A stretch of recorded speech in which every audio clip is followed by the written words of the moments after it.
We're here for hotpress.com with Paloma Faith. Hi, how are you? Good, thank you. You're one of the first acts to be announced for Arthur's Day this year, so you've had a lot of time. Are you particularly excited about this evening?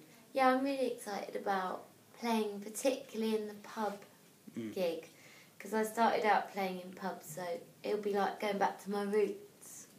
And in terms of, you're known for kind of like your theatrical shows and kind of a bigger production, so would you attempt to recreate that in a pub setting, or is it just about the vocal and the atmosphere? Yeah, this time we weren't really actually allowed to bring loads of stuff, so it's mainly just about me and my band's playing and my voice this time round, because I think they've got loads of quick change around, so it wasn't logistically allowed for me to have all the shebang.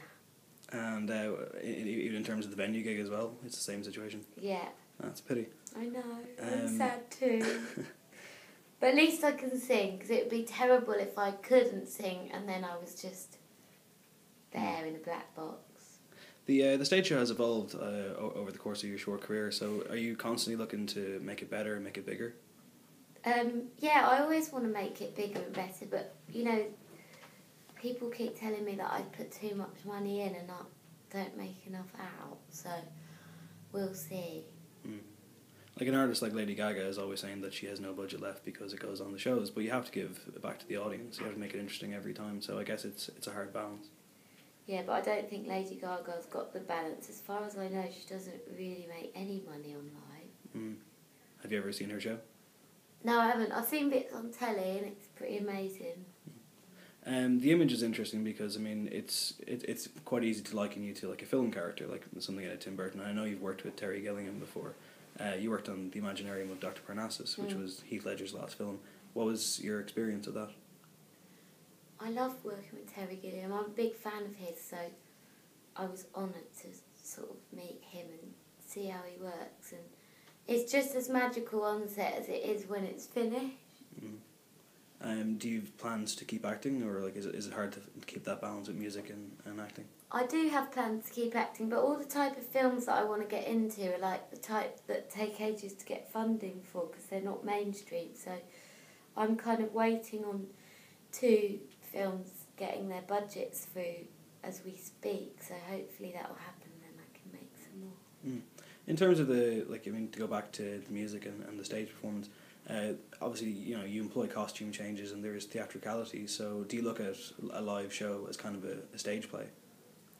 Yeah, I try to somehow figure out a narrative for myself just in live shows. I think all my songs tell a story to some extent, and they're very visual, lyrically.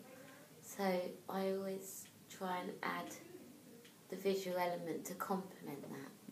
Did you manage to get over to for London Fashion Week? Did you go to any of the shows? Yeah, I did. I went to a few shows. I went to see Sass and Bide, who I'm wearing, and Vivienne Westwood, Ashish, and I modelled for Piers Atkinson, who's a milliner. Is it pretty hectic? It was quite hectic, but I really enjoyed it. I didn't really have to go, so I chose to. It's nice to see London on the map for something positive after all, the riots and the ugly scenes in the streets. Were you personally affected by that? Everyone who lives in London was personally affected because those riots went on everywhere, and it's really sad. I'm actually from Hackney, which was one of the worst riot areas.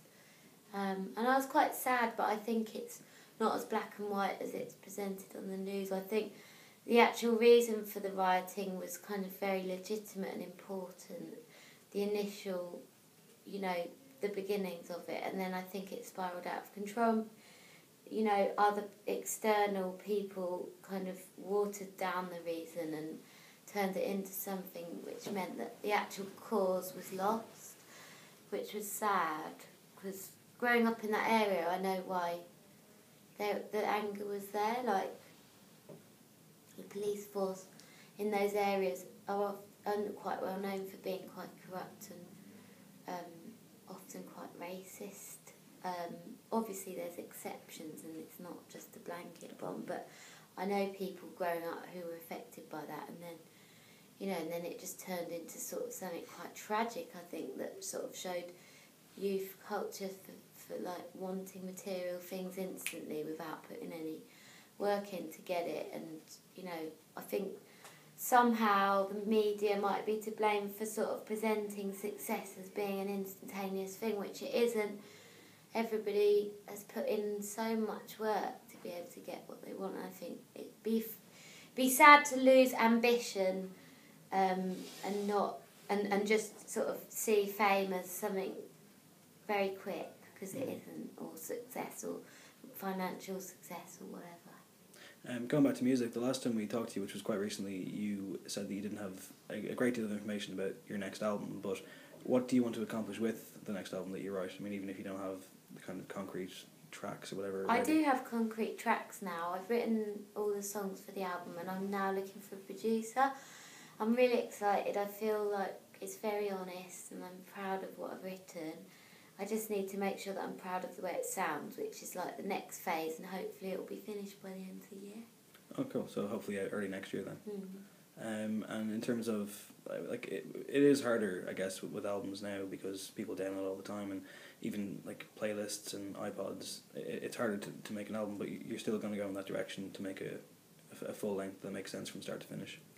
Yeah, I would like to. I think I've always bought albums. I've always been an album buyer and never been a single buyer, so I'd like to work in that traditional format, I think, just for myself.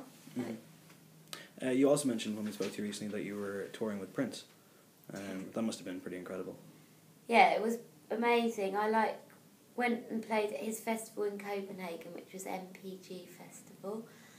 I met him and Shaka Khan and Raphael Sadiq and Nika Costa and Janelle Monáe, and we were all playing together like at this festival, and jam sessions afterwards, and like it was pretty amazing, quite humbling because I felt so inferior.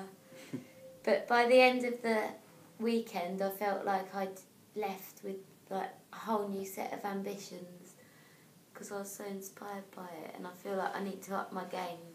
Mm. And do you think the next album will actually help you get there? I don't know, I can't predict, but I think the next album is a second attempt. Are you not terribly happy with the first album, or? I think it's very difficult for a new artist when you're writing a first album, because you're often kind of doing a lot of compromising when you're with a major label, because you've got nothing to stand on. Like, I don't have anything behind me, so I'm at their peril really. Whereas now that I've established myself as an artist, I feel that that I have a little more power than I had the first time round to put my foot down a bit. Mm.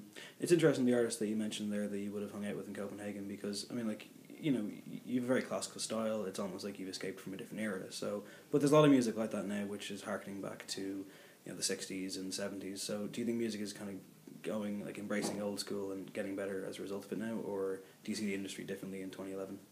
I'm hoping that people are appreciating a return to actual music and actual playing.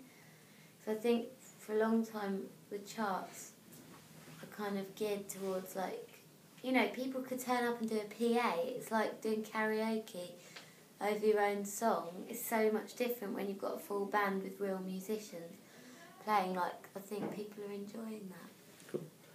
And just lastly, do you have any message for your Irish fans? Yeah, thank you to my Irish fans. I met some of them outside my hotel today, and they're so nice. And I'm definitely going to come back and tour Ireland for the next album, so I'll see you all there.